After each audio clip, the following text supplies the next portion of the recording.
Hello everyone. तो आज की इस वीडियो में हम पढ़ने वाले गॉस लॉ के बारे में। गॉस लॉ क्या होता है, कहाँ पर वैलिड होता है, ठीक कहाँ पर लगाना उसे सही होता है, और हम देखेंगे गॉसियन सरफेस क्या होती है, कैसे बनाई जाती है गॉसियन सरफेस, कैसे मतलब अलग अलग जहाँ पर शेप्स दी होते हैं उनके लिए गॉसियन सरफेस कैसी होती है, और अप्लीकेशन ऑफ गॉस लॉ करेंगे जिसमें दो शेप्स आज हम कवर कर लेंगे। उसकी वजह से इलेक्ट्रिक फील्ड निकालेंगे, जैसे हमारा हो गया इनफाइनाइट वायर और इनफाइनाइट सिलेंडर जो कि हॉलो या फिर सॉलिड दो भी हो सकता है। ठीक, तो आज का ओवरव्यू का मतलब वीडियो का ओवरव्यू कुछ ऐसा ही रहेगा। और आज हम सबसे पहला जो हमारा टॉपिक होगा वह हम करने वाले हैं गॉस लॉ के बारे में। गॉस लॉ क्या होता है, ठीक, तो हर चीज़ें ध्यान से देखना। अगर कॉपी पेन है तो लो कि बैठ जाओ ताकि कोई भी दिक्कत तुम्हें ना होने पाए। तो चलिए स्टार्ट करते हैं आज की इस वीडियो को। तो सबसे पहला जो टॉपिक है हमारा आता है गॉस लॉ। तो गॉस लॉ होता क्या है, सबसे पहले इसे देख लेते हैं। The net electric flux through a closed surface is 1/ε0 the net charge enclosed by the surface. अब बोल रहा है कि जो गॉस लॉ है, गॉस क्या है, गॉस एक मतलब साइंटिस्ट थे, उनका नाम था। उन्होंने कुछ रूल्स बनाए कि कैसे कैसे फ्लक्स को आप फाइंड कर सकते हो, एक जो सिमेट्रिक बॉडीज होती हैं। मैंने कल के वीडियो में, जब इसका पिछले वीडियो आप देखोगे तो उसमें मैंने फ्लक्स पढ़ाया था। फ्लक्स के मतलब मैंने दो लेक्चर लिए थे, जिसमें पहले वाले में मतलब सेकंड वाले वीडियो में एक चीज़ है जो कि था electric flux through a sphere. तो electric flux through a sphere जो है उसमें मैंने एक चीज़ बताई थी आपको कि जो फ्लक्स की वैल्यू आई थी वह Q/ε0 आई थी, और Q तो कांस्टेंट था और ε0 वह भी कांस्टेंट ही था। तो इसमें कुछ ऐसा चीज़ें मैंने देखा, मैंने आप लोगों को बताया भी था, जब Q कांस्टेंट है ε0 कांस्टेंट है तो एक चीज़ इससे देख के समझ में आती है कि अगर यह स्फीयर था तभी Q/ε0 आई। अगर कोई भी सिमेट्रिक बॉडी इसकी जगह पर ले लिया जाए, जैसे कि हमारा हो गया, मान लो कोई सिलेंडर हो गया या फिर क्यूब हो गया, तो जो भी सिमेट्रिक बॉडीज हैं उनके लिए अगर कोई चार्ज क्यू सेंटर पर रख दिया जाए, उनके लिए फ्लक्स निकाला जाए, तो टोटल फ्लक्स अगर Q/ε0 ही आएगा। ये मैंने कल की वीडियो में तो आपको बता दिया था कि Q/ε0 क्यों एक सिमेट्रिक बॉडी के लिए आना चाहिए। तो ये चीज़ें थोड़ा सा ध्यान में रखिएगा। अगर आपने वह वीडियो नहीं देखा था उसका लिंक आपको डिस्क्रिप्शन में मिल जाएगा। ठीक, तो आज का कुछ उसी पर से शुरू होता है, आपका उसके आगे ही शुरू होता है। तो देखना, the net electric flux through a closed surface. Close surface का मतलब है कि कोई भी वह स्फीयर हो सकता है, कोई भी मतलब वह क्लोज सरफेस होता सकता है, चाहे वह कुछ भी हो, मतलब चाहे हमारा एक क्यूब हो जाए चाहे कुछ भी हो। ठीक, तो एक क्लोज सरफेस के लिए ही है वह बोल रहा है। तो एक close surface, the net electric flux through a closed surface. अब ध्यान देना, एक क्लोज्ड जो बोला है इसके पीछे कारण क्या है, क्लोज्ड। तो क्लोज्ड मतलब कि बंद हुआ, चारों तरफ से बंद हो। ठीक, एक सिमेट्रिक बॉडी के लिए यूज किया गया है, एक चारों तरफ से बंद हो। The net electric flux through a closed surface is 1/ε0 times the net charge enclosed by the surface.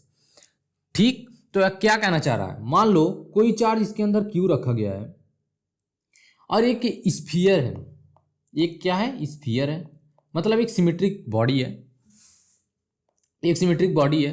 तो स्फीयर है जिसके सेंटर पर चार्ज क्यू रखा गया है। तो इसकी वजह से जो निकलने वाला फ्लक्स होगा चारों तरफ, उसकी वजह से जो निकलने वाला फ्लक्स होगा वह क्या होगा, वह बोल रहा है कि वह 1/ε0 टाइम्स होगा किसके, जो टोटल चार्ज इसके सेंटर पर रखा गया है, मतलब +Q/ε0। अगर हमको इसका फ्लक्स निकालना हुआ इस मतलब गॉस लॉ की मदद से, तो हमारा फ्लक्स क्या होगा, Q मतलब +Q/ε0। चार्ज की वैल्यू मतलब प्लस हो या माइनस इससे मतलब नहीं है, लेकिन प्लस क्या बताता है, इलेक्ट्रिक फील्ड का डायरेक्शन ही बताता है, कैसा इलेक्ट्रिक फील्ड आएगा, फ्लक्स कैसी होगी। तो अगर हमारा कोई चार्ज इस तरह से रखा हुआ हो तो उसका वजह से जो फ्लक्स होगा वह होगा नेट चार्ज जो कि अंदर प्रेजेंट है डिवाइड बाय ε0। तो हम ε0 से डिवाइड कर देंगे और हमें वह मिल जाएगा। तो ये था हमारा बस पढ़ के समझने का। ठीक, अब इसके आगे देखना क्या होता है, ध्यान से समझने की कोशिश करना।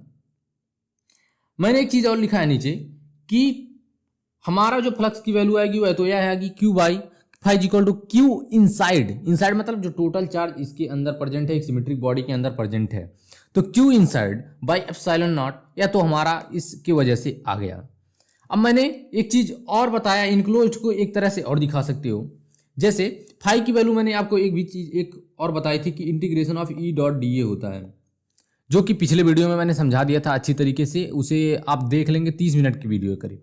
तो इंटीग्रेशन ऑफ E.dA फ्लक्स की वैल्यू होती है फाई बराबर, इस तरह से इसे डिफाइन किया गया है। लेकिन इसमें इनक्लोज्ड के वैल्यू मतलब वर्ड का प्रयोग किया गया, इनक्लोज्ड मतलब बंद हो चारों तरफ से, तो बंद को दिखाया जाता है इस तरह से कुछ। तो जो इंटीग्रेशन साइन है उसके ऊपर हम इस तरह से एक मतलब जीरो के साइन बना देते हैं, तो इसका मतलब होता है क्लोज्ड। तो integration of E dot D A is equal to Q inside by epsilon naught, यह हमारा होता है सबसे बेहतरीन फार्मूला जो कि यूज होगा कहाँ पर, हमारा गॉस लॉ के लिए यूज होगा। तो इस फार्मूले को अब तुम चाहे रात में सोए हो चाहे दिन में सोए हो, हमेशा तुम्हें याद होना चाहिए, ठीक। तो integration of E dot D A for enclosed surface is equal to Q inside by epsilon naught, मतलब क्यू जो कि टोटल चार्ज एक बॉडी के अंदर प्रेजेंट है उसका डिवाइडेड बाई एप्सिलॉन नॉट, ठीक। अब इसका थोड़ा सा और अच्छी तरीके से समझने के लिए नेक्स्ट पेज पे चलते हैं और देखते हैं क्या क्या लिखा गया है। ध्यान से देखना, यह एक स्फीयर है, ठीक, यह एक स्फीयर है, एक स्फीयर है। स्फीयर के अंदर Q1, Q2, Q3 चार्जेस रखे गए हैं, लेकिन उसके बाहर जो चार्जेस है वह Q4 है और Q5 है। अगर हमें क्या निकालना हुआ, गॉस लॉ से फ्लक्स की वैल्यू या फिर इलेक्ट्रिक फील्ड की वैल्यू निकालना हुआ, तो Q inside by epsilon not हम लिखते हैं इस तरह से। तो फ्लक्स की वैल्यू किसकी वजह से आएगी, क्या इसकी वजह से आएगी, इसकी वजह से आएगी, इसकी वजह से आएगी, इसकी वजह से आएगी, या फिर इसकी वजह से आएगी। जो आपने पढ़ा उसमें क्या लिखा था, उसमें सीधे सीधे लिखा था the net electric field through a closed surface is 1/एप्सिलॉन naught the net enclosed by the surface, मतलब जो टोटल चार्ज होती है उसका 1/एप्सिलॉन नॉट होता है, वो भी अंदर की जो चार्ज प्रेजेंट होती है। तो अगर हमसे फ्लक्स की वैल्यू कोई पूछ ले इस तरह से शेप्स को देके, तो हम क्या लिखेंगे, Q1 plus Q2 plus Q3 by epsilon naught. अब हमें बाहर वाले चार्ज से कुछ लेना देना ही नहीं है, मतलब अगर Q इनसाइड की बात कर रहा है तो Q इनसाइड की जगह पर आप इतना ही चार्जेस की वैल्यू रखोगे जो कि Q1, Q2 और Q3 है, तो इनसाइड के लिए इतना ही प्रयोग होगा। और लेकिन जो आधा पचा पार्ट है, मतलब integration of E dot D A में ये जो इलेक्ट्रिक फील्ड है, ये जो हमारी इलेक्ट्रिक फील्ड की वैल्यू है, ध्यान से देखना, यह जो हमारी इलेक्ट्रिक फील्ड है यह किसकी वजह से आएगी। थोड़ा कंफ्यूज हो गए लेकिन बहुत ज़्यादा सॉलिड तरीके से पढ़ोगे, ठीक। तो अभी मैंने बताया कि जो फ्लक्स की वैल्यू आई है अंदर वाले चार्जेस की वजह से आई, मतलब Q1, Q2 और Q3 की वजह से आई। प्रेजेंट तो 5 चार्जेस हैं, Q1, Q2, Q3, Q4, Q5, लेकिन जो फ्लक्स की वैल्यू आई वह किसकी वजह से आई, Q1, Q2 और Q3 की वजह से आई। और बचे हुए क्या हैं, बचे हुए हमारे चार्जेस हैं, बचे हुए हमारे चार्जेस जो हैं वह है हमारा मतलब Q4 और Q5। इसका तो कोई रोल ही नहीं हुआ, तो यहाँ पर रखने का क्या फायदा हुआ, समझ में आता है कि नहीं। अगर हमारा जो चार्जेस हैं 3 चार्जेस हैं, इसकी वजह से हमने क्या निकाला, हमने फ्लक्स की value Q1 plus Q2 plus Q3 by epsilon not कर दिया, इसकी वजह से फ्लक्स तो मिल गया। लेकिन जो अगला पार्ट आता है Q enclosed into E dot D A, integration of enclosed E dot D ए आता है, इसमें जो ई की वैल्यू होती है वह हर चार्ज की वजह से होती है, एवरी चार्जेस की वजह से होती है, ठीक। जो जितने भी चार्जेस इस मतलब सिस्टम के हैं जैसे Q4, Q5, Q1, Q2, Q3, electric field की वैल्यू हर एक चार्ज की वजह से आएगी। लेकिन जो Q इनसाइड की वैल्यू है वह केवल अंदर जो चार्जेस प्रेजेंट है उसकी वजह से आएगी। मतलब integration of E dot D A में जो ई है, ई मतलब इलेक्ट्रिक फील्ड हर एक चार्ज की वजह से होगा, इलेक्ट्रिक फील्ड की हर एक चार्ज की वजह से होगा। लेकिन Q inside by epsilon not में जो Q इनसाइड की वैल्यू है वह केवल Q1, Q2 और Q3 की वजह से होगा। तो अगर समझ में आ गया हो तो एकदम ध्यान से सुन लिए हो तो अब लाइक कर दो चैनल को तुरंत, अगर मजा आया हो समझ के, ठीक। तो इलेक्ट्रिक फील्ड की वैल्यू यहाँ पर हम लिखते हैं हर एक चार्ज की वजह से, प्रत्येक चार्ज की वजह से जो कि इस पूरे सिस्टम में तक प्रेजेंट है, ठीक। लेकिन जो Q इनसाइड की वैल्यू होती है वह केवल Q इनसाइड ही हम लेते हैं, मतलब Q1 और Q2 और Q3 की वैल्यू ही लेते हैं। तो अगर ठीक इतना समझ में आ गया हो तो आप कमेंट करके आगे बढ़ो। चलो आगे बढ़ते हैं, अब देखते हैं क्या है। कुछ नोट्स हैं, नोट देखना क्या है, ध्यान से देखो। Electric field appearing in the Gauss law is the resultant electric field due to all the charges present inside as well as outside the given closed surface। अभी मैंने तुम्हें बताया कि जो इलेक्ट्रिक फील्ड अपीयर हो रही है गॉस लॉ में, मतलब हमारा जो गॉस लॉ कैसा है, E dot D A is equal to Q inside by epsilon naught, ये हमारा गॉस लॉ है।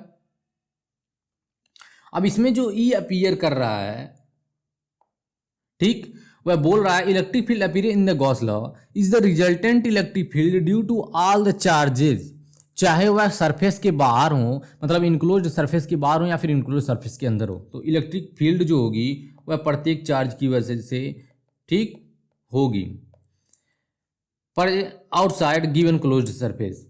लेकिन क्यू इनसाइड की जो लिखा गया है वह केवल जो अंदर चार्ज प्रेजेंट है, मतलब क्यू जो अंदर चार्ज प्रेजेंट है उसकी वजह से ही होगा। क्यू मान लो ये सरफेस है हमारा, तो ये सरफेस की वजह से जो हमारा क्यू की वैल्यू होगी क्यू ही होगी, ठीक। A surface on which Gauss law is applied is sometimes called the Gaussian surface. अब एक चीज़ है, ज़्यादा मतलब इसे इलेबोरेट करने की जरूरत नहीं है, कुछ चीज़ें मैं तुम्हें समझा देता हूँ एक बार। नेक्स्ट पेज पे चलते हैं, यहाँ पर लाया था लेकिन जगह थोड़ा कम है, ध्यान से देखो। मान लो कोई सिलेंडर है, थोड़ा टेढ़ा बना है लेकिन समझ लेना, एक कोई सिलेंडर है, ठीक। तो जहां पर हम गॉस लॉ लगाते हैं, एक मिनट, जहां पर भी हम गॉस लॉ का यूज करते हैं, गॉस लॉ जहां भी हम लगाते हैं वहां पर हम क्या करते हैं, मान लो कोई चार्ज ऐसे प्रेजेंट है तो वहां पर सबसे पहले हम उसे क्लोज करने की कोशिश करते हैं, जिसे क्लोज करने के लिए एक सरफेस हम बाहर ड्रॉ करते हैं। इस डॉट डॉट साइन से दिखाते हैं, मतलब इस तरह से डॉट डॉट करके हम उसे दिखाते हैं, डॉट डॉट साइन करके हम उसे दिखा देते हैं इस तरह से। लेकिन जो यह सरफेस बनता है इसे बोलते हैं गॉसियन सरफेस, ठीक, इसे बोलते हैं गॉसियन सरफेस। अगर वही शेप हमारा एक सिलेंडर हुआ तो कैसा गॉसियन सरफेस बनेगा, मतलब जहां पर भी हमें गॉस लॉ लगाना होता है, जहां पर भी हमें गॉस लॉ लगाना होता है हम करते क्या है, गॉस लॉ मान लो हमें किसी सरफेस पे लगाना है, उसे हम बस उस सरफेस के साइज में हम उसे डॉट डॉट करके घेर देते हैं, मतलब जो चार्ज होता है उसे अंदर की तरफ ले लेते हैं। जब अंदर की तरफ उसे ले लेते हैं तब वहां पर हम गॉस लॉ लगा पाते हैं, मतलब जिस पॉइंट पर हमें लेना होता है, मान लो ये सिलेंडर है, सेंटर से मुझे आर डिस्टेंस इनसाइड पॉइंट पे अगर हमें कहीं गॉस लॉ लगाना है, मान लो इतनी दूरी पे हमसे कोई पूछ ले कि कहां पर इस जगह पर गॉस लॉ कैसे अप्लाई करोगे, तो सबसे पहले मुझे क्या बनाना होगा, एक गॉसियन सरफेस बनाना होगा। और गॉसियन सरफेस बनाने के लिए हम इस पॉइंट को लेकर कंसीडर कर लेंगे किस तरह से, एक सिलेंडर के फॉर्म में। तो हमारा जो गॉसियन सरफेस बनता है एक सिलेंडर के लिए वह सिलेंडर ही होता है, ठीक। तो गॉसियन सरफेस यह हो गया, एक मिनट, गॉसियन सरफेस हो गया, ठीक है। तो गॉसियन सरफेस जो हमारा एक सिलेंडर के लिए होता है वह कैसा होता है, वह सिलेंडर ही होता है। तो एक गॉसियन सरफेस एक सिलेंडर के लिए गॉसियन सरफेस ही, मतलब जो गॉसियन सरफेस होगा एक सिलेंडर के लिए कैसा होगा, वह सिलेंडर ही होगा। तो जिस पॉइंट पर तुम्हें इलेक्ट्रिक फील्ड फ्लक्स की वैल्यू अगर गॉस लॉ लगाकर कोई पूछता है तो गॉस लॉ लगाने के लिए हम क्या करते हैं, उस पॉइंट तक हम एक क्लोज सरफेस ड्रॉ कर देते हैं, और जो क्लोज सरफेस बनता है उसे हम बोल देते हैं गॉसियन सरफेस। और एक दो तरह के देख लो, अगर हमसे कोई एक पॉइंट चार्ज दे दे, अगर हमसे कोई एक पॉइंट चार्ज दे दे और इसे के लिए मतलब बनाने के लिए कहे कि इसके लिए ड्रॉ करो गॉसियन सरफेस, तो एक पॉइंट चार्ज तुम देखो, सोचो, एक पॉइंट चार्ज अगर तुम कहीं मतलब रख दो एनवायरमेंट में कहीं पर भी, तो यह किस तरह तुम्हें फील होगा, वह तुम्हें एक स्फीयर की तरह फील हो सकता है, उसे स्फीयर की तरह तुम कंसीडर कर सकते हो। तो इसलिए एक पॉइंट चार्ज के लिए हमारा जो गॉसियन सरफेस बनता है वह कैसा बनता है, मतलब वह स्फेरिकल बनता है, स्फेरिकल, ध्यान देना, स्फेरिकल सरफेस बना देते हैं हम, स्फेरिकल, ठीक, स्फेरिकल सरफेस हम ड्रा करते हैं एक पॉइंट चार्ज के लिए। अगर वहीं पर हमारा क्या हो, एक सिलेंडर हो, ध्यान दियो थोड़ा, अगर हमारा एक सिलेंडर बोल रहा था, अगर यह क्या हो, अगर हमारा यह स्फीयर हो और हमें कोई चार्ज दिया हो, हमें इनसाइड पॉइंट पर कहीं गॉसियन सरफेस बनाना हो, तो गॉसियन सरफेस हम बनाने के लिए क्या करेंगे? हम गॉसियन सरफेस बनाने के लिए इनसाइड पॉइंट पर हमें गॉसियन सरफेस बनाना होगा तो हम इस तरह से डॉट डॉट करके यह भी क्या होगा, एक स्फीयर ही ड्रॉ करेंगे। जो यहां पर एक सिलेंडर के लिए बनेगा वह सिलेंडर ही बनेगा, एक पॉइंट चार्ज के लिए जो बनेगा गॉसियन सरफेस वह स्फीयर बनेगा, वो सेम उसी तरह स्फीयर के लिए जो गॉसियन सरफेस बनेगा वह भी एक स्फीयर ही होगा। ध्यान से सोचना, मान लो तुम्हारे पास कोई फुटबॉल है, तुम्हारे पास फुटबॉल है, उसके अंदर कोई चार्ज क्यू प्रेजेंट है। अगर उस क्यू चार्ज को हमें पूरी तरह से इंक्लोज्ड करना हो एक सरफेस के अंदर, तो हमें क्या बनाना होगा? हमें एक गॉसियन सरफेस जो बनेगा वह क्या बनेगा, एक स्फीयर बनेगा, ताकि वह चार्ज जो है अभी तक फुटबॉल में था, अब उस गॉसियन सरफेस में हमें लेना हो तो हम क्या करेंगे, एक स्फीयर ड्रॉ कर देंगे उसके चारों तरफ, और उसके अंदर वजह से वह उस चार्ज मतलब वह चार्ज होगा वह स्फीयर में आ जाएगा। तो गॉसियन सरफेस जो बनेगी एक स्फीयर की वजह से वह कैसी होगी, वह एक स्फीयर ही बनेगी। सिलेंडर के लिए मैंने क्या बताया, सिलेंडर के लिए मैंने बताया कि गॉसियन सरफेस वहां पर भी सिलेंडर ही होगा। तो हर चीजें अब तुम ध्यान रखोगे कि एक सिलेंडर के लिए जो गॉसियन सरफेस होगी वह सिलेंडर होगी, और एक इसके लिए मतलब एक स्फीयर के लिए गॉसियन सरफेस एक क्या होगी, एक स्फीयर ही होगी। अब एक चीज और देख लो तुम लोग, ध्यान से देखना एकदम। मान लो एक इनफाइनाइट वायर है, ठीक, जो कि बहुत दूर तक गया हुआ है, एक इनफाइनाइट वायर है। अभी आएगा इनफाइनाइट वायर की वजह से इलेक्ट्रिक फील्ड निकालना, गॉस लॉ को यूज करना, ठीक, तो हम उसे देखेंगे। तो अगर इसकी वजह से हमें इलेक्ट्रिक फील्ड निकालना हो, तो मान लो इसके अंदर प्लस प्लस चार्जेस हैं, हमें कहीं यहाँ पर पॉइंट पर निकालना है इलेक्ट्रिक फील्ड, तो हम करेंगे क्या, इलेक्ट्रिक फील्ड जब बाहर हमें निकालना होगा तो हम एक गॉसियन सरफेस ड्रॉ करेंगे। अब तुम्हें यह देख कर एक फील आ रहा होगा, मतलब जो भी गॉसियन सरफेस तुम बनाओगे, जब भी बनाओगे तो एक 3D शेप ही बनाओगे। तो इस वायर को देख के तुम्हें फील आ रहा होगा कि अगर तुम सिलेंडर बना दोगे, मतलब यहां पर क्या बना दोगे, एक स्फीयर बना दोगे, अगर तुम इस पॉइंट को लेकर एक स्फीयर बना दोगे तो कुछ सेंस नहीं बना रहा है, कुछ सेंस नहीं बना रहा है कि मतलब एक कैसे कवर हो रहा है, कैसे समझ में नहीं आ रहा है। लेकिन वहीं पर तुम अगर क्या बनाने की कोशिश करो, अगर तुम यहां पर एक सिलेंडर बनाने की कोशिश करो तो तुम्हें वह फील आ जाएगा कि कैसे कैसे वर्क कर रहा है, तो वह तुम्हें समझ में आ जाएगा कि अब यह कवर होता हुआ नजर आ रहा है। जब हमने स्फीयर बनाया तो वह कुछ मतलब अलग सा फील दे रहा था, वहां पर कवर नहीं हो रहा था वह चार्जेस, लेकिन अब देखोगे तो वह अच्छी तरीके से कवर कर रहा है। मतलब एक वायर है स्ट्रेट, उसके चारों तरफ हमने सिलेंडर बना दिया जिसकी वजह से वह पूरा का पूरा कवर हो गया। तो ये था हमारा गॉसियन सरफेस, मतलब यह भी एक क्या बनेगा, एक सिलेंडर ही बनेगा, एक सिलेंडर ही बनेगा, जो कि मतलब एक गॉसियन सरफेस हमने बनाया। तो एक गॉसियन सरफेस क्या होगा, एक सिलेंडर ही होगा। तो एक वायर के लिए, एक सिलेंडर के लिए गॉसियन सरफेस सिलेंडर ही होगा, एक स्फीयर के लिए, पॉइंट चार्ज के लिए गॉसियन सरफेस क्या होगा, एक स्फीयर ही होगा। तो ये था हमारा गॉसियन सरफेस के बारे में। अगर दिक्कत होगी तो तुम कमेंट में बेझिझक पूछ लेना। अब चलो आगे देखते हैं, ध्यान से देखना। अगला पॉइंट नोट्स के अंदर ही है, नोट जो हमने पढ़ा अभी।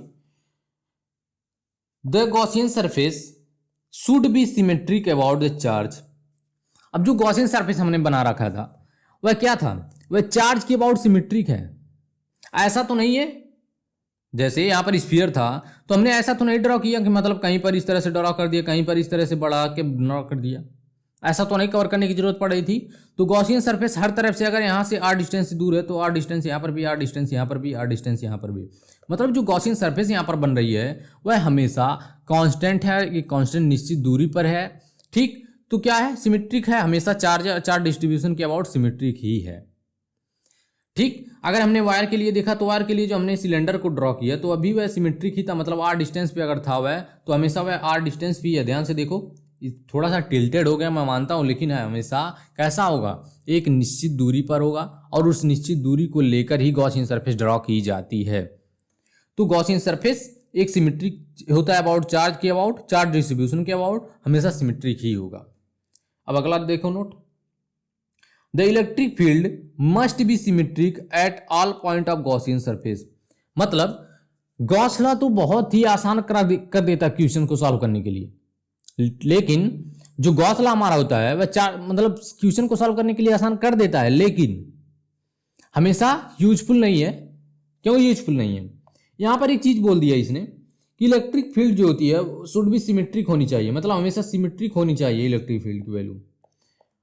अब तुमने हर एक मतलब अलग अलग क्वेश्चन में देखा होगा कि कहीं पर हमें ऐसी चीजें मिल जाती हैं, अगर क्वेश्चन सॉल्व करोगे तुम्हें समझ में आ जाएगा, वहां पर इलेक्ट्रिक फील्ड सिमेट्रिक ना होकर कहीं पर वेरिएबल कुछ इलेक्ट्रिक फील्ड दे देती है। तो हर सरफेस के लिए आप गॉस लॉ यूज नहीं कर सकते। अगर इसके मतलब अगर यह चीजों को आसान बना रहा है, मतलब यह एक लग्जरी लाइफ देती है, मतलब यह हमारी नेसेसिटी नहीं है, यह हमारी एक लग्जरी है। मतलब गॉस लॉ हमने पहले भी तो प्रूफ कर रखा है कि अलग अलग शेप की वजह से इलेक्ट्रिक फील्ड कैसा होगा। हम क्या कर देते हैं, कुछ निश्चित दूरी पर जाते थे, वहाँ एलिमेंट लेते थे, इस तरह से हमने निकाल रखा है पहले भी। तो अगर हम चाहे सिलेंडर की वजह से भी इलेक्ट्रिक फील्ड निकाल सकते हैं। तो गॉस लॉ हमारी क्या है, हमारी एक लग्जरी है। गॉस लॉ हमारी लग्जरी है, ना कि नेसेसिटी है। ठीक है, तो हमारी नेसेसिटी नहीं है, गॉस लॉ हमारी नेसेसिटी नहीं है, यह हमारी लग्जरी है। तो क्या कर देता, थोड़ी सी आसान बना देता चीजों को। अब ये बोल रहा है कि electric field must be symmetric at all points of Gaussian surface. तो एक गॉसियन सरफेस के अबाउट सिमेट्रिक होनी चाहिए इलेक्ट्रिक फील्ड। तो इससे एक चीज समझ में आ रही है कि गॉसियन सरफेस मतलब गॉसियन जो मतलब गॉस लॉ जो है वह यूजफुल तो मतलब कम ही है। जहां सिमेट्रिक बॉडी होगी वहां पर हम उसे यूज कर लेंगे, जहां पर सिमेट्रिक बॉडी नहीं होगी वहां पर उसे हम यूज नहीं कर पाएंगे। अगर हम यूज करने जाएंगे तो हमारा आंसर गलत आ जाएगा। तो जो electric field must be symmetric at all point of Gaussian surface, या होना चाहिए तभी तुम गॉस लॉ लगाना। ठीक, अगर इतना समझ में आ गया हो तो अब ठोक दो लाइक। अगर पहले तुमने लाइक कर रखा है तो दोबारा मत करना, वरना जो लाइक होगा वह कट ही जाएगा। चलो देखते हैं अब अगला। अगला जो टॉपिक आता है हमारा क्या है, एप्लीकेशंस ऑफ गॉस लॉ। अब इस इंपॉर्टेंट टॉपिक है, क्योंकि मतलब गॉस लॉ यूजफुल है जिस टॉपिक के लिए, मतलब जिस शेप्स के लिए, उन्हीं के लिए मैं यूज करने वाला हूं। ऐसा नहीं है मैं अलग अलग शेप्स लाकर तुम्हें दिखाऊंगा। ठीक, तो एप्लीकेशन ऑफ गॉस लॉ में आज हम दो शेप्स कवर करेंगे। एक सिलेंडर हो सकता है, मतलब एक सिलेंडर होगा, एक हमारी वायर होगी। एप्लीकेशन ऑफ गॉस लॉ थोड़ा सा बड़ा हो सकता है, मतलब एक लेक्चर और लग सकता है, शायद एक लेक्चर अगर 1 घंटे के लिए लिया जाए तो कवर हो जाएगा। तो एप्लीकेशन ऑफ गॉस लॉ में हम आज कवर करेंगे जो हमारा मतलब गॉस लॉ लगाएंगे कहाँ पर, जो हमारा एक इनफाइनाइट वायर होता है, इनफाइनाइट सिलेंडर की वजह से लगाएंगे। तो चलो देखते हैं। तो गॉस लॉ का यूज करके हम क्या निकालते हैं, गॉस लॉ का यूज करके हम इलेक्ट्रिक फील्ड निकालने की कोशिश करते हैं। इलेक्ट्रिक फील्ड निकालना गॉस लॉ से थोड़ा सा आसान हो जाता है, लेकिन एक सिमेट्रिक बॉडी के लिए गॉस लॉ हमेशा लगाना सही नहीं है। तो ये चीजें तुम ध्यान में रखना। तो हमें क्या करना है, electric field due to infinite long uniformly charged wire. तो यह एक हमारी क्या है, एक इनफाइनाइट वायर है। ठीक, जो कि प्लस इन्फिनिटी से माइनस इन्फिनिटी तक जा रही है। एक इनफाइनाइट वायर का अब तुम्हें क्या समझ में आता है कि इनफाइनाइट वायर से कि मतलब अब बहुत बड़ी है, इसका मतलब ये नहीं होता। अगर मैं यहां इनफाइनाइट वायर मतलब ना लिखूं तब भी इसे तुम इनफाइनाइट ही मानोगे, मतलब प्लस इन्फिनिटी से माइनस इन्फिनिटी ना मानूं तब भी तुम इनफाइनाइट वायर ही मान के चलोगे। तुम्हें क्वेश्चन में हमेशा इनफाइनाइट वायर के बारे में बात करेगा। अगर कहीं पर बात भी करेगा तो वहां पर एंगल दे देगा, जो कि मैंने पीछे बता रखा है कि कैसे निकलता है। तो इनफाइनाइट वायर कहने का मतलब इतना ही होता है कि अगर हम उसके रिस्पेक्ट में क्या करते हैं, जो हमारी वायर है उससे बहुत कम डिस्टेंस पे अगर हम इलेक्ट्रिक फील्ड फाइंड करने की कोशिश करते हैं, तो यह जो डिस्टेंस आई बीच की यह तो बहुत कम है इस वायर के रिस्पेक्ट में। मतलब अगर हमारी वायर 10 मीटर है तो हमने डिस्टेंस कितना लिया, 10 सेंटीमीटर ले लिया। तो वह 10 सेंटीमीटर के हिसाब से जो हमारी 10 मीटर वायर है वह इनफाइनाइट वायर हो गई। ठीक, तो इनफाइनाइट का मतलब ये मत समझना कि इनफाइनाइट का मतलब इनफाइनाइट ही होता है। ठीक, तो अभी मैंने तुम्हें बताया कि जहां पर भी हम गॉसियन सरफेस मतलब गॉस लॉ लगाते हैं वहां पर हम गॉसियन सरफेस बना करते हैं। तो गॉसियन सरफेस जब तुम बनाते हो तो एक वायर के लिए मैंने बताया कि गॉसियन सरफेस कैसी बनती है, एक सिलेंडर। तो एक सिलेंडर तुम ड्रॉ करोगे। अगर मुझे इस पॉइंट पर मतलब यहां से लेके यहां से आते हुए इस पॉइंट पर हमें क्या निकालनी है, इलेक्ट्रिक फील्ड की वैल्यू निकालनी है। मान लो ये r डिस्टेंस है दूर, तो हम क्या करेंगे, इस पॉइंट को लेते हुए हम गॉसियन सरफेस ड्रॉ करेंगे। ठीक, गॉसियन सरफेस तुम ड्रॉ करोगे जब, तो क्या नजर आएगा तुम्हें, एक सिलेंडर। गॉसियन सरफेस बस डॉट डॉट करके दिखा देते हैं ताकि थोड़ा सा अलग दिखे हुए, ऐसा कोई जरूरी नहीं है। तो एक सिलेंडर तुम्हें दिख रहा होगा। अब एक चीज तुम्हें फील आ रही होगी कि एक सिलेंडर बन गया और पूरा पूरा चार्ज उस सिलेंडर के अंदर हो गया। तो हमने क्या किया, एक सिलेंडर बना दिया। मान लो इस सिलेंडर की लेंथ कितनी है, यल लेंथ की हमने ड्रॉ कर दिया। अब हमें इस वायर से आर डिस्टेंस पे जाकर क्या निकालना है, इलेक्ट्रिक फील्ड की वैल्यू निकालनी है। अब जो हमें दे रखा है वह ध्यान से देखना, हमें क्या देख रखा है कि इस जो वायर हमें दिया है उसका चार्ज पर यूनिट लेंथ, मतलब linear charge density, linear charge density जो हमें दे रखा है वह कितना है, वह लेमडा है।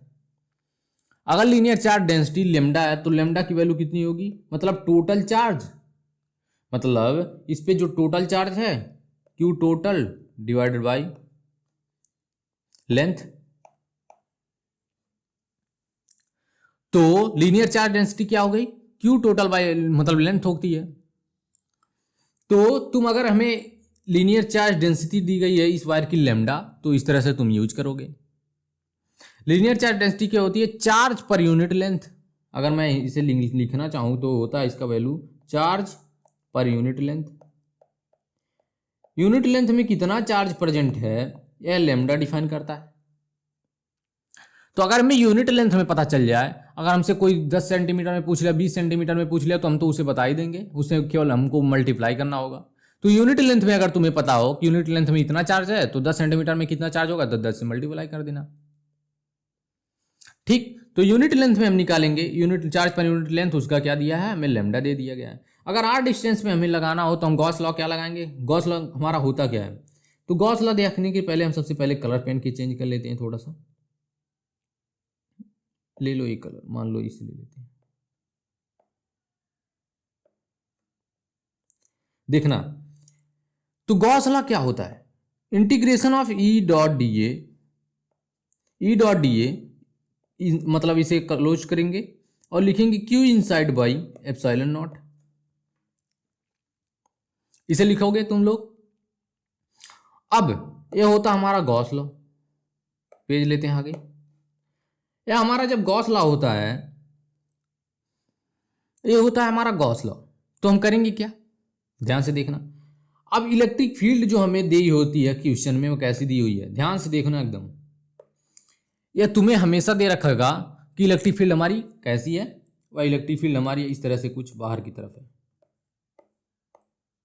मतलब इस जो हमारी वायर है और यह सरफेस है वह हमेशा इस तरह से इलेक्ट्रिक फील्ड फेंक रही है, मतलब अपने आसपास वाले सिलेंडर से जो कॉर्नर से वहां से निकल रही है। मतलब अगर ध्यान से समझने की कोशिश करो तुम, तो मान लो ये सिलेंडर है, तो इस सिलेंडर से हर एक पॉइंट से इस तरह से, ध्यान से देखना, थोड़ा सा यहाँ पर इस तरह से देख लो, यहाँ से इलेक्ट्रिक फील्ड लाइंस इस तरह से बाहर से निकल रही है, मतलब ऊपर इलेक्ट्रिक फील्ड लाइंस नहीं है, मतलब इलेक्ट्रिक फील्ड लाइंस कैसी हैं, राइट साइड में है। राइट मतलब उस जो गोल वाला पार्ट है, जो सिलेंड्रिकल पार्ट है, उसके नॉर्मली आउटवर्ड है इलेक्ट्रिक फील्ड। ठीक, तो इलेक्ट्रिक फील्ड हमारी, मान लो ये सिलेंडर है तो इसके चारों तरफ इलेक्ट्रिक फील्ड लाइंस इस तरह से, मतलब ऊपर नहीं है इलेक्ट्रिक फील्ड, इस तरह से हमें इलेक्ट्रिक फील्ड की वैल्यू दी गई है। इलेक्ट्रिक फील्ड हमारा कुछ इस तरह से दिया गया है। ठीक, तो इलेक्ट्रिक फील्ड हमारा यूनिफॉर्म है, कांस्टेंट है, इसे हम नहीं छेड़ेंगे। तो ध्यान से देखना, अगर हम यहां पर क्या करते हैं, अगर हमारी ये डीए है तो क्या हुआ, डीए है जब, तो मतलब एरिया वेक्टर तो हमारा बाहर की तरफ नॉर्मली आउटवर्ड होगा, इलेक्ट्रिक फील्ड भी हमारी नॉर्मली आउटवर्ड ही है। हमारा एरिया वेक्टर इलेक्ट्रिक फील्ड दोनों नॉर्मली आउटवर्ड हैं, तो उनके बीच का एंगल जीरो हुआ, मतलब थीटा की वैल्यू जीरो हुई, तो integration of E D A cos zero.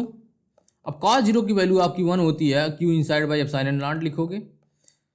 ठीक, तो E integration of E dot D A में यह हो जाएगा integration of E D A is equal to Q inside by epsilon not.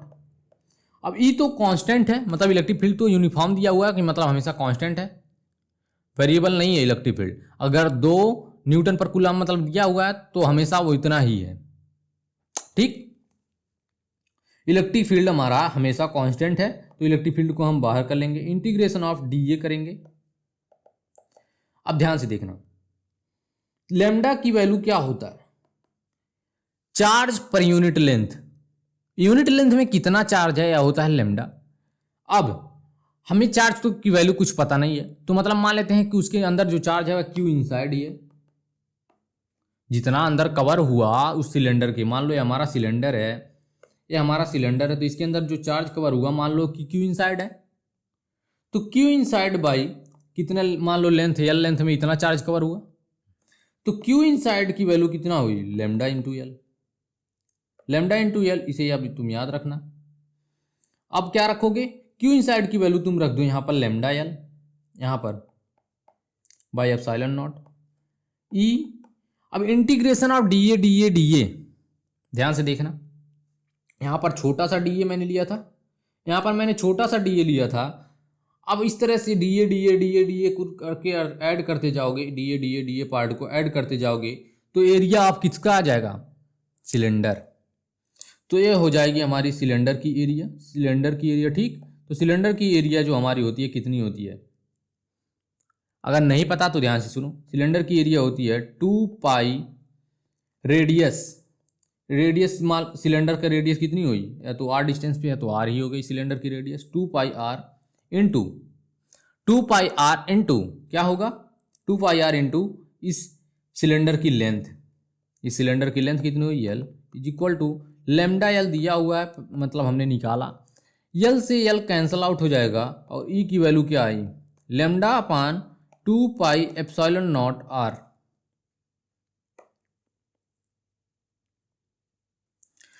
Is equal to lambda upon 2 pi epsilon naught R हमारी आई electric field की value. Electric field की value lambda upon 2 pi epsilon naught R आई। अब तुम देखोगे कि यहाँ पर जो ई है वह इनवर्सली प्रोपोर्शनल है आर के। अब इनवर्सली प्रोपोर्शनल क्या होता है, डायरेक्टली प्रोपोर्शनल क्या होता है, इसे समझो। हमारी इलेक्ट्रिक फील्ड कहाँ पर है, ऊपर है, लेकिन हमारी जो आर की वैल्यू दी हो गई है वह डिनोमिनेटर में है, तो इलेक्ट्रिक फील्ड जो है वह इनवर्सली प्रोपोर्शनल है आर के। इनवर्सली प्रोपोर्शनल का मतलब अगर आर बढ़ेगा तो ई घटेगा, अगर आर डिक्रीज करेगा तो ई बढ़ेगा, और आर अगर कम होगा तो ई हमारा बढ़ जाएगा। ध्यान से देखना, अगर डिनोमिनेटर में आर हमारा बढ़ा, आर अगर हमारा बढ़ेगा तो डिनोमिनेटर की वैल्यू बढ़ जाएगी, अगर डिनोमिनेटर की वैल्यू बढ़ जाएगी तो ऊपर वाला जो चीज़ होगा उसमें अगर हम भाग देंगे बड़े वाले चीज़ से तो वह छोटा आएगा, तो मतलब इलेक्ट्रिक फील्ड हमारी डिक्रीज कर जाएगी। अगर यह आर कम होगी तो इलेक्ट्रिक फील्ड हमारी बढ़ जाएगी। तो इसके अगर हम ग्राफ को ड्रॉ करें,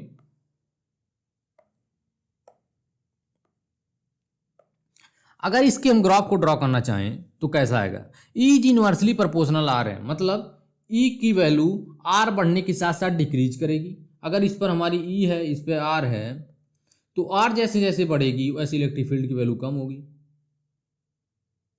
कुछ इस तरह से। मतलब अगर आर हमारा बढ़ रहा है, ध्यान से देखना, अगर हमारा आर यहाँ पर है तो इलेक्ट्रिक फील्ड इतना ही है, अगर आर हमारे यहाँ पर इलेक्ट्रिक फील्ड इतना ही है, अगर आर हमारा इतना ही है तो इलेक्ट्रिक फील्ड इतना ही है। अब ध्यान से देखो, अगर हमारा आर इतना है तो इलेक्ट्रिक फील्ड इतना हुआ, इलेक्ट्रिक फील्ड इतना हुआ, अगर आर इतना है तो इलेक्ट्रिक फील्ड इतना, आर इतना है तो इलेक्ट्रिक फील्ड इतना, आर इतना है तो इलेक्ट्रिक फील्ड इतना, अगर आर इतना है तो इलेक्ट्रिक फील्ड इतना। तो क्या हो रहा है, जैसे जैसे हम मतलब आर की वैल्यू डिक्रीज कर रहे हैं इलेक्ट्रिक फील्ड बढ़ रहा है। अगर आर की वैल्यू 0 हो जाए तो क्या होगा, अगर आर की वैल्यू 0 हो जाए तो ई मतलब डिनोमिनेटर में 0 मतलब ऊपर वाली पूरा पार्ट, ई की वैल्यू इनफाइनाइट हो जाएगी, मतलब इलेक्ट्रिक फील्ड हमारी बहुत ज़्यादा हो जाएगी। मतलब इसका इनफाइनाइट से मतलब क्या, ध्यान से देखना, समझना तुम। एक वायर थी हमारी, हम इससे आर डिस्टेंस पे दूर थे, तो हमारी इलेक्ट्रिक फील्ड की value E is equal to lambda upon 2 pi epsilon naught R. R को जब तुम कम करोगे तो हम देखो यह चार्ज यहां पर प्रेजेंट है, अगर तुम आर कम करोगे तो इस चार्ज का इफेक्टिवनेस जो इस पॉइंट पर होगा वह इस पॉइंट से तो अधिक होगा। मान लो 2 चुंबक दिए हुए हैं तुम्हें, एक नॉर्थ पोल एक साउथ पोल, तो अगर नॉर्थ पोल को तुम यहां रखते हो, साउथ पोल को बहुत दूर रखते हो, तो वह उसकी इफेक्टिवनेस बहुत कम हो जाएगी, लेकिन जैसे जैसे तुम पास लाओगे उस तुरंत ही चिपक जाएगा उससे। तुम देखोगे कि पी पॉइंट पर इलेक्ट्रिक फील्ड की वैल्यू अधिक होगी क्योंकि वह बहुत पास है चार्ज के, और क्यू की वैल्यू थोड़ी सी कम होगी क्योंकि चार्ज वहाँ दूर है। अगर हम पी क्यू लाकर यहां से हटा दें पूरा, मतलब आर की वैल्यू 0 कर दे, पूरे वायर पर ही चले जाएं, पूरे वायर पर ही हम चले जाएं, तो वहां पर आर ई की वैल्यू कितनी हो जाएगी? इनफाइनाइट, मतलब इलेक्ट्रिक फील्ड बहुत ज्यादा हो जाएगी। अगर हम उस वायर पर ही हैं तो वहां पर तो इलेक्ट्रिक फील्ड बहुत ज्यादा होगी। तो तुम्हें फील दिलाना मेरा काम है। अगर तुम्हें फील आया हो तो सब्सक्राइब कर लो, ठीक। तो E इज इक्वल टू λ/2πε0 हमारा होती है इलेक्ट्रिक फील्ड की वैल्यू, और इलेक्ट्रिक फील्ड का जो मतलब हमारा ग्राफ आता है वह यह होता है इलेक्ट्रिक फील्ड वर्सेस आर का, इनवर्सली प्रोपोर्शनल होता है, मतलब आर बढ़ने के साथ साथ इलेक्ट्रिक फील्ड डिक्रीज करती चली जाती है। अब चलो आगे देखते हैं। Electric field due two cylinder, ध्यान से देखना, electric field due two cylinder. अब सिलेंडर में दो केसेस होते हैं, एक इनसाइड पॉइंट पर हम इलेक्ट्रिक फील्ड निकालते हैं, एक आउटसाइड पॉइंट पर निकालते हैं। लेकिन इसे जानने से पहले तुम कुछ चीजें ध्यान में रखना। इलेक्ट्रिक फील्ड जो हमारी सिलेंडर की वजह से है वह कौन कौन से सिलेंडर हो सकता है? ध्यान से देखो, अगर यह सॉलिड सिलेंडर हुआ, सॉलिड सिलेंडर हुआ, ठीक, सॉलिड सिलेंडर हुआ, हॉलो सिलेंडर हुआ, सॉलिड सिलेंडर हुआ और हॉलो सिलेंडर हुआ, तो उसमें एक चीज कॉमन है, अगर यह कंडक्टिंग है, कंडक्टिंग मतलब यह चार्ज को कंडक्ट, करंट को कंडक्ट करा सकता है, और हॉलो भी है तो यह कंडक्टिंग है। सॉलिड है तो कंडक्टिंग है, हॉलो है तब भी कंडक्टिंग है, और अगर हॉलो है लेकिन नॉन कंडक्टिंग है, नॉन कंडक्टिंग है, तो सॉलिड कंडक्टिंग हो, हॉलो कंडक्टिंग हो और हॉलो नॉन कंडक्टिंग हो, तीनों के लिए जो तीनों सिलेंडर्स होते हैं उन्हें अगर हम चार्ज देने की कोशिश करें, अगर उन्हें हम चार्ज देने की कोशिश करें तो होगा क्या? अगर उन्हें हम चार्ज देने की कोशिश करें तो ये सारे चार्ज कहां पर आ जाएंगे? उसके सरफेस पर रिसाइड कर जाएंगे। तो मतलब जितने भी हम चार्ज देंगे वह चार्ज कहां पर आ जाएंगे? चाहे वह सॉलिड हो, चाहे हॉलो हो, चाहे कंडक्टिंग हो, चाहे नॉन कंडक्टिंग हो, मतलब सॉलिड के लिए कंडक्टिंग चलेगा और हॉलो के लिए कंडक्टिंग नॉन कंडक्टिंग दोनों चलेगा। वह पूरे टोटल चार्ज जो हम देंगे वह कहां पर रिसाइड करेगा? वह सरफेस पे आ जाएगा। यह था इंपॉर्टेंट कॉन्सेप्ट, मतलब बीच में कोई भी चार्ज नहीं बचेगा, बीच में कोई चार्ज नहीं बचेगा, केवल बाहर उसके सरफेस पे पूरा चार्ज आ जाएगा। तो अगर इतना समझ में आ रहा हो तो अब हम आगे बढ़ते हैं। तो सबसे पहले हमने लिखा है कि इनसाइड पॉइंट पे हमें इलेक्ट्रिक फील्ड फाइंड करनी है। तो यहां पर कितने सरफेस तुम्हें दिख रहे हैं? पहले इसे देखो तुम लोग, यहां पर तुम्हें कितना सरफेस दिख रहा था? हमें यह सरफेस दिख रहा था और यह सरफेस दिख रहा था, कलर चेंज करते हैं। हमें यह सरफेस दिख रहा था और यह सरफेस दिख रहा था, ध्यान से देखना यार, यह सरफेस और यह बाहर वाला जो आउटर सरफेस है वह दिख रहा था। एक चीज मैंने तुम्हें यहां पर थोड़ा सा मतलब सोचा कि बहुत बड़ा हो जाएगा इसलिए नहीं बताया। यहां पर अगर तुम देखोगे तो हमारा, एक मिनट यार, यहां पर जो तुम देखोगे तो हमारा डीए वेक्टर इस तरह से है, यहां पर भी डीए वेक्टर हमारा इस तरह से है। क्यों इस तरह से है? क्योंकि हमारा सरफेस कुछ इस तरह से, तो एरिया वेक्टर नॉर्मली आउटवर्ड होता है। इलेक्ट्रिक फील्ड हमारा इस तरह से है, इलेक्ट्रिक फील्ड हमारा इस तरह से है, तो इनके बीच में एंगल 90 डिग्री हो गया। अगर इनके बीच में एंगल 90 डिग्री हो गया तो इनके वजह से तो फ्लक्स की वैल्यू 0 हुई, मतलब यह दोनों सरफेस फ्लक्स को प्रोड्यूस करने में कोई भी हेल्प नहीं करेंगे। अगर तो इसलिए मैंने क्या किया, इस सरफेस की वजह से इलेक्ट्रिक फील्ड निकालने की कोशिश करी, मतलब जो हमारा कौन सा सरफेस था, जो हमारा इस वाला जो ग्राउंड वाला पार्ट था उसकी वजह से ही हमारी इलेक्ट्रिक फील्ड की वैल्यू आई, और बाकी इन दोनों पार्ट की वजह से, मतलब जो ऊपर और नीचे हैं उसकी वजह से 0 हो जाएगा, क्योंकि उनके बीच में एंगल 90 डिग्री बन रहा है। अब इसे तुम समझो, यहां पर ध्यान से समझना। अब तुम देखोगे अगर, तो एक चीज कॉमन तुम्हें दिख रही होगी कि यहां पर जो यह सरफेस है और यह सरफेस है, इलेक्ट्रिक फील्ड तुमको कैसा दिया गया है? इलेक्ट्रिक फील्ड हमारा नॉर्मली आउटवर्ड ही है, इलेक्ट्रिक फील्ड हमारा नॉर्मली आउटवर्ड अभी भी दिया गया है। मतलब जो हमारा यह पूरा सरफेस दिया गया है, ध्यान से समझो यार, मान लो ये पूरा सिलेंडर है, इस सिलेंडर के इस तरह से कुछ मतलब इलेक्ट्रिक फील्ड लाइंस इससे बाहर की तरफ निकल रही हैं, लेकिन ऊपर से और नीचे से कोई भी इलेक्ट्रिक फील्ड लाइंस ऊपर नहीं जा रही हैं। मतलब साइड साइड में इलेक्ट्रिक फील्ड लाइंस पूरी चारों तरफ हैं, लेकिन ऊपर नहीं जा रही हैं। ठीक, तो देखोगे कि इलेक्ट्रिक फील्ड हमारी कुछ इस डायरेक्शन में है, इसका एरिया वेक्टर देखोगे तो ऊपर की है, ऊपर की तरफ। इलेक्ट्रिक फील्ड हमारा इस तरफ है। अभी मैंने बताया कि इलेक्ट्रिक फील्ड डिफाइन होता है, इलेक्ट्रिक फील्ड क्वेश्चन में तुम्हें दिया होता है। तो इलेक्ट्रिक फील्ड का डायरेक्शन ये है और डी ए वेक्टर का उधर, डी ए इधर है, इलेक्ट्रिक फील्ड अभी भी तुम्हारा इधर है। इलेक्ट्रिक फील्ड तुम्हारा इधर है, लेकिन डी ए इस जो बाहरी सरफेस है, जो राउंड वाला सरफेस है, सिलेंड्रिकल सरफेस है, उसका एरिया वेक्टर तो बाहर ही है। तो एरिया वेक्टर सिलेंड्रिकल सरफेस का किसके पैरेलल है? इलेक्ट्रिक फील्ड के पैरेलल हो गया। लेकिन जो राउंड राउंड पार्ट वाले हैं, ऊपर नीचे के सरफेस हैं, उनके लिए इलेक्ट्रिक फील्ड और एरिया वेक्टर एक दूसरे के परपेंडिकुलर हैं। मतलब उनके बीच में जो एंगल बन रहा है वह 90 डिग्री बन रहा है। तो अगर हमें फ्लक्स लिखना हुआ तो तीनों पार्ट कंट्रीब्यूट करेंगे फ्लक्स को निकालने के लिए। अब तीनों पार्ट जब कंट्रीब्यूट करेंगे तो हम क्या लिखेंगे? Phi total is equal to phi 1 plus phi 2 plus phi 3, इतना होता है। अब फाई 1 को क्या लिखोगे? इंटीग्रेशन ऑफ, मान लो या 1 है या 2 है या 3, कोई भी मान लो, कुछ भी मान सकते हो। तो अगर मैं सिलेंड्रिकल सरफेस की बात करूं जो राउंड राउंड पार्ट वाला है, तो उसे मैं फाई 1 अगर बोल रहा हूं, बोल देता हूं मैं इसे 1, इसे 2, इसे 3। तो अगर फाई 1 की लिखा जाए तो ई डी ए इंटू कॉस 0, क्योंकि इलेक्ट्रिक फील्ड वेक्टर और एरिया वेक्टर एक दूसरे के परपेंडिकुलर हैं, इसलिए। फाई 2 लिखोगे जब, फाई 2 ऊपर वाला है, तो यहां पर लिखोगे integration of E D A cos 90 plus लगाओगे फाई 3 नीचे वाला सरफेस के लिए, तो integration of E D A cos 90, क्योंकि इसके लिए भी तो एंगल 90 हुआ। तो दोनों के लिए 90 डिग्री है। जब कॉस 90 होता है तो इनकी वैल्यू 0 होती है। तो मतलब अब तुम्हें समझ में आ रहा होगा कि जो ऊपर के ये सरफेस हैं और नीचे के जो सरफेस हैं वह कंट्रीब्यूट नहीं करेंगे इलेक्ट्रिक फील्ड देने, मतलब इलेक्ट्रिक फ्लक्स देने में। तो इनकी वजह से तो 0 हो गया। अब हमारी देखना फाई टोटल की वैल्यू कितनी आई। फाई टोटल की value I integration of E D A cos 0। Cos 0 की वैल्यू 1 होती है, तो हो जाएगा ई डी ए। अब तुम्हें एक चीज खटक रहा होगा कि भैया आप यहाँ पर क्लोज सरफेस को क्यों नहीं दिखा रहे हो? तो मैंने वो सारी चीजें ले लिया यार, मैंने क्लोज सरफेस बनाया, गॉसियन सरफेस बनाया, हर चीज दिखा दी। वो बस दर्शाने का तरीका, दिखाने का, रिप्रेजेंट करने का तरीका है। तो ई डी ए कॉस 0 की वैल्यू तो 1 हो गई, इंटू 1 लिखोगे तो 1 तो कुछ वैल्यू नहीं होता। अब फाई टोटल की वैल्यू क्या होती है?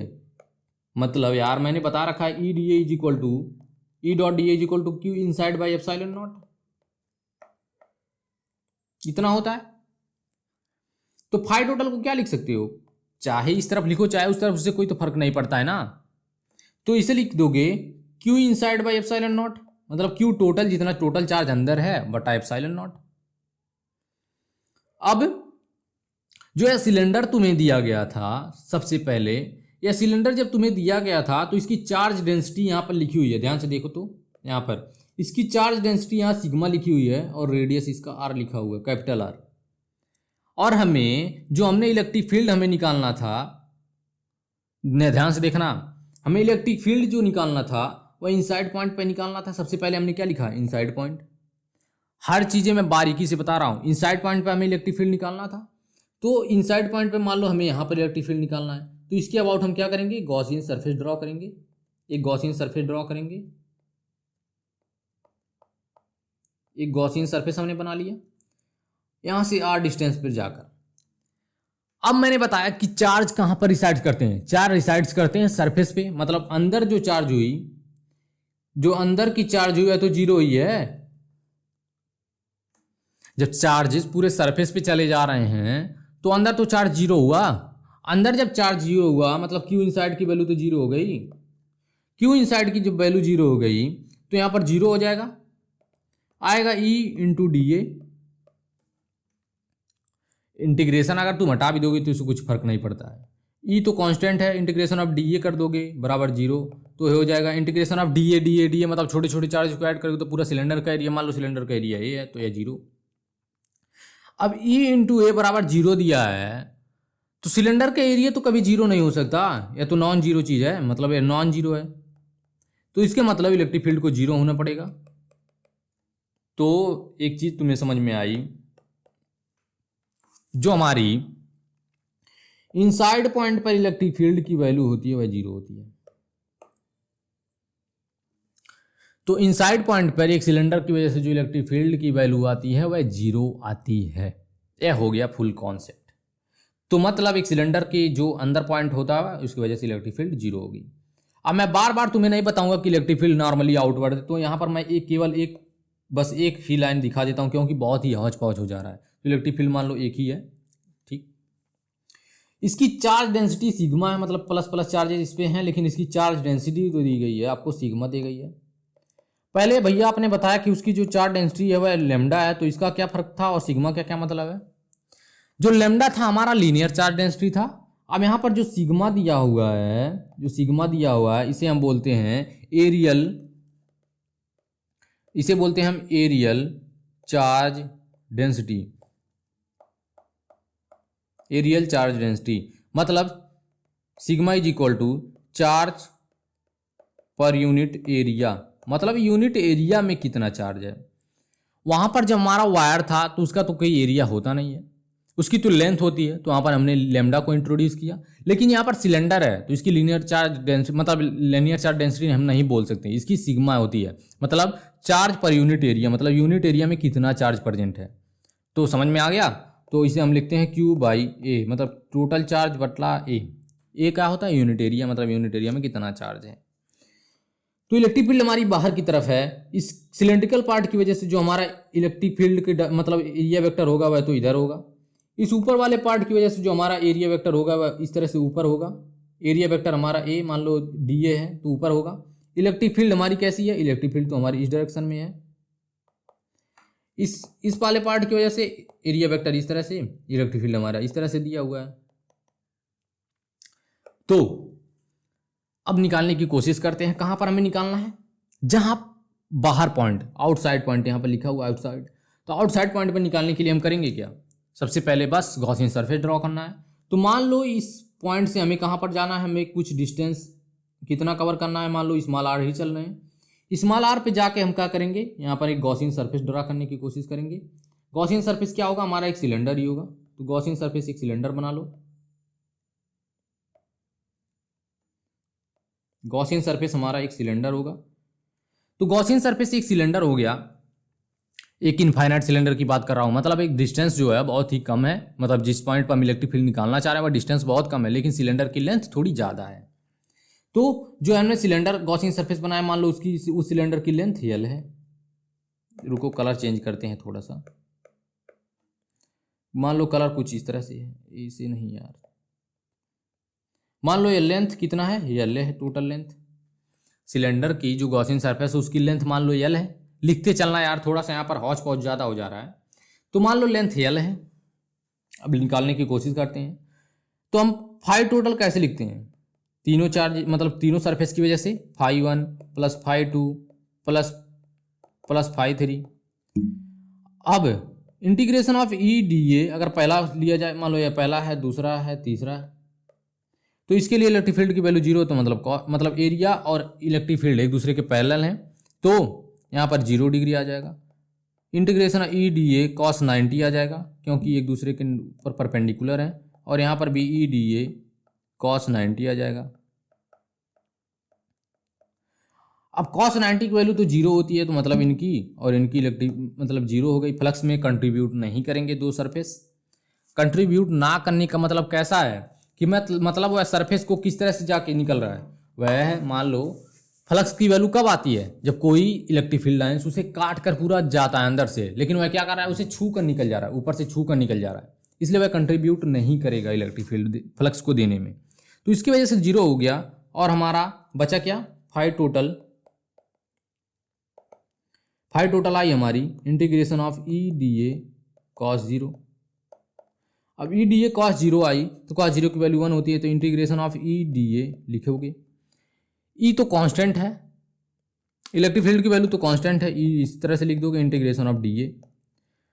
और यहाँ पर सिग्मा मैंने डिफाइन किया था, और फाइव की वैल्यू कितनी होगी, Q inside by epsilon not. मान लो जो हमने सरफेस ड्रॉ किया गॉसियन सरफेस, उसके अंदर चार्ज क्यू है, तो इसकी फार्मूला क्या होता है, Q inside by epsilon not. तो सिग्मा क्या होता है, चार्ज पर यूनिट लेंथ मान लो उसका लेंथ कितना दिया है, यल लेंथ दिया है। सिग्मा चार्ज पर यूनिट मतलब एरिया होता है यार, सॉरी एरिया होता है। अब एक चीज तुम देखना, जो हमारा ए एरिया आया E इंटू डी ए हम ऐड करेंगे तो किसका एरिया आएगा, डी ए जब हम ऐड करते जाएंगे तो गॉसियन सरफेस का एरिया हो जाएगा। तो गॉसियन सरफेस का एरिया क्या होगा, जो बेलन का मतलब जो सिलेंडर होता है, इसे बेलन हिंदी में बोलते हैं, तो जो सिलेंडर होता है उसका एरिया कितना होता है, सिलेंडर का एरिया होता है 2 पाई आर एच क्या होता है, हाइट होती है। तो यहाँ पर एल है, तो यहाँ पर लिखोगे 2 पाई आर मतलब यह जहां पर हम निकालना मतलब उस बड़े वाले सिलेंडर का जो गॉसियन सरफेस है उसका रेडियस, तो गॉसियन सरफेस यहाँ हमारा क्या है, सिलेंडर है, तो उसका रेडियस कितना हुआ, वह आर ही हुआ, क्योंकि आर डिस्टेंस पे हम निकालना चाह रहे हैं। देखो ध्यान से, या मान लो गॉसियन सरफेस हमने क्या किया है, यहाँ से आर डिस्टेंस पे गए तभी तो गॉसियन सरफेस बनाया, तो आर तो उसका रेडियस ही हुआ, तो 2 पाई आर इंटू मतलब उसकी लेंथ कितनी है एल। अब क्यू इनसाइड को क्या लिखोगे, ध्यान से देखना यहाँ पर, क्यू इनसाइड यहाँ पर है बटा एरिया। अब जो हमारा गॉसियन सरफेस ड्रा हुआ है, ध्यान से देखो यहाँ पर, अगर मैं फिर से ड्रा कर दूं, मान लो यह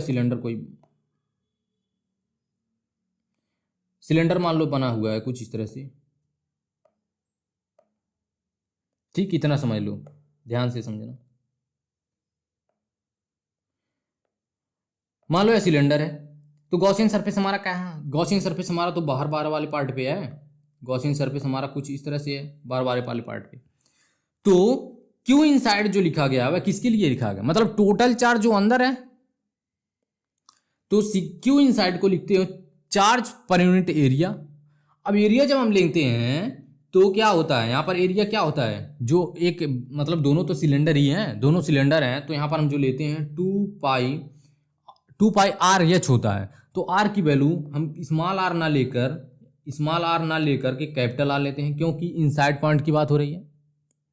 जो अब सरफेस पूरा कवर हो गया है, तो सिग्मा किसके लिए डिफाइन किया गया है, सिग्मा डिफाइन किया गया है इस छोटे से बड़े मतलब छोटा जो सिलेंडर है, अंदर जो सिलेंडर है, तो यहाँ पर हम रेडियस लेते हैं कैपिटल आर, और लेंथ कितना लेते हैं, लेंथ लेते हैं यल,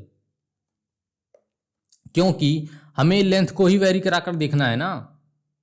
तो हम 2 पाई और कैपिटल आर रखते हैं और लेंथ को लेते हैं यल। तो क्यू इनसाइड कितना हो गया, सिग्मा को अगर तुम इस तरफ रख लेते हो, क्यू इनसाइड की वैल्यू सिग्मा क्यू इनसाइड बराबर हो जाएगा sigma into 2 pi capital R into L divided by epsilon naught. और यह तो पहले से दिया हुआ है into 2 pi R into L से यल कैंसल आउट हो जाएगा, ठीक, और बचेगा क्या, 2 पाई से 2 पाई कैंसल आउट हो जाएगा, ई इज इक्वल टू हो जाएगा sigma R divided by epsilon naught of R small R. तो इलेक्ट्रिक फील्ड हमारी जो आउटसाइड पॉइंट पर आई वह sigma capital R divided by epsilon naught into small R. तो ये आई हमारी इलेक्ट्रिक फील्ड की वैल्यू मतलब आउटसाइड और इनसाइड पॉइंट पर। तो ये था आज का हमारा पूरा लेक्चर, जिसमें हमने पूरी चीज़ें कवर कर ली बहुत अच्छी तरीके से, मतलब कहीं पर भी हमने दिक्कत नहीं छोड़ा कि कुछ भी बचा हुआ हो। तो अगर यह सेशन तुमने लास्ट तक लगा लिया है तो एक बड़ा सा थैंक यू, ठीक। हर चीज़ें मैंने तुम्हें ध्यान से समझाई, एकदम बारीकी से समझाई है। E outside sigma divided by epsilon naught R हो गया, और जो हमारा इनसाइड पॉइंट था उसके लिए इलेक्ट्रिक फील्ड की वैल्यू 0 आई, जो हमारा वायर था उसके लिए इलेक्ट्रिक फील्ड की वैल्यू कितनी आई, lambda upon 2 pi epsilon naught are.